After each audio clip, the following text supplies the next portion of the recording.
Bill Gates disappeared for a week. Nobody could reach him. No meetings, no emails, no family. Warren Buffett refused to move to New York. The entire financial world is there, and he said no.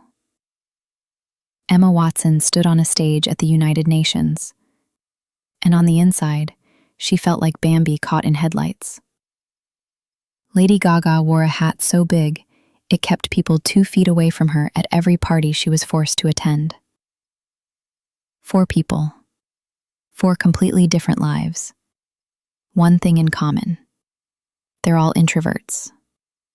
And that's not the obstacle. That's the strategy. Welcome to Introvert Island, where we don't try to become extroverts. We just figure out how to survive in a world that was built for them. I'm your host, Megan. And today, I want to talk about something that I think gets misunderstood a lot. We spend so much time on this channel talking about how to cope, how to recover, how to not completely drain yourself after a Tuesday. But today, I want to flip it. Because the question isn't just, how do introverts survive? The question is, how do some introverts end up running the world? And more specifically, what are they actually doing, quietly, behind the scenes, that nobody really talks about? Let's get into it. I want you to picture this. You are one of the most powerful people on the planet.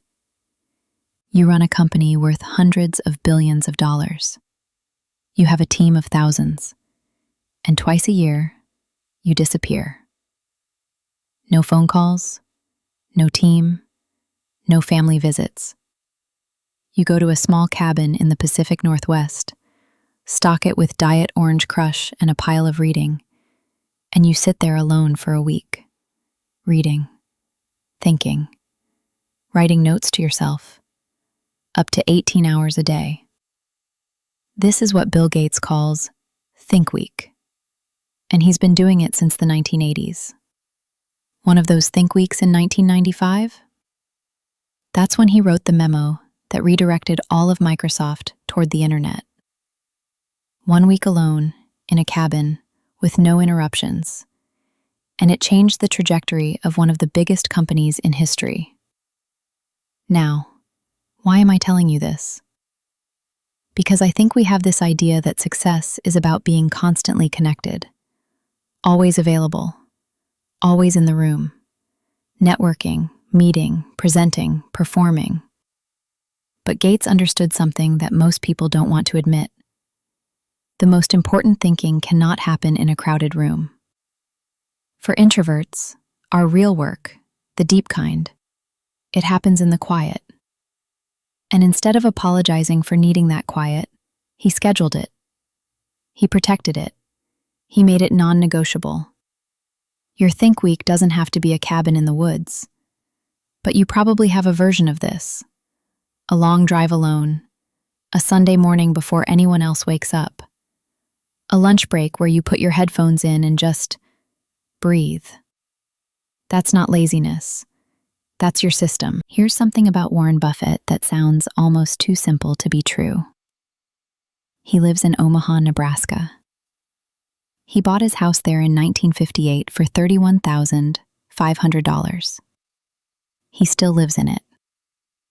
Omaha is not New York. Omaha is not Silicon Valley. Omaha is not where the deals are made, the parties are thrown, or the headlines are written. And Warren Buffett, worth hundreds of billions of dollars, chose to stay there. Why? Because in Omaha he can read. He spends about 80% of his day reading, reports, filings, books, newspapers. He once told a room of Columbia Business School students, "Read 500 pages like this every day. That's how knowledge works. It builds up, like compound interest." He didn't build his edge through networking. He built it through knowing more than everyone else. And you cannot do that if you're constantly at dinners and events and panels and cocktail hours. The world told him, if you want to be great, you need to be where the action is. He said, "No, thank you." And then he became one of the most successful investors of all time. I think about this a lot because there's always this pressure, especially if you're ambitious, to show up everywhere, to be seen, to be in the room, to work the crowd. And if you're an introvert, that pressure is exhausting because you know you'll pay for every single one of those rooms later. Buffett basically said, "What if I just didn't? What if the room I needed to be in was a quiet one, with good books, and no small talk?" Emma Watson said this in an interview in 2014, and I think about it constantly. I'm genuinely a shy, socially awkward, introverted person. At a big party, I'm like Bambi in the headlights. Bambi in the headlights. This is the woman who played the most confident character in one of the biggest film franchises in history. This is the woman who stood in front of world leaders at the United Nations and delivered a speech on gender equality that went viral within hours. So how? She prepared. Like, obsessively. For her UN speech, the He for She campaign, she spent months on it. She used mindfulness tools to manage her anxiety. She practiced until the words felt like hers. And when the overstimulation got too much, she gave herself permission to step away. Not forever, just long enough to reset. Here's what I think is the real insight. Emma Watson didn't find a way to stop feeling like Bambi. She found a way to walk out there anyway, because she had prepared so thoroughly that the performance felt safe, even when the crowd didn't. Introverts are often incredible preparers. We think before we speak. We rehearse conversations in our heads. We read the agenda before the meeting. And a lot of us are told, implicitly or explicitly, that this is too much, too intense, too cautious. But Emma Watson turned that exact quality into her most powerful public tool. Your preparation isn't overthinking. It's your system. Okay, I love this one. Lady Gaga, one of the most recognizable performers on the planet, has said in interviews that she's actually introverted.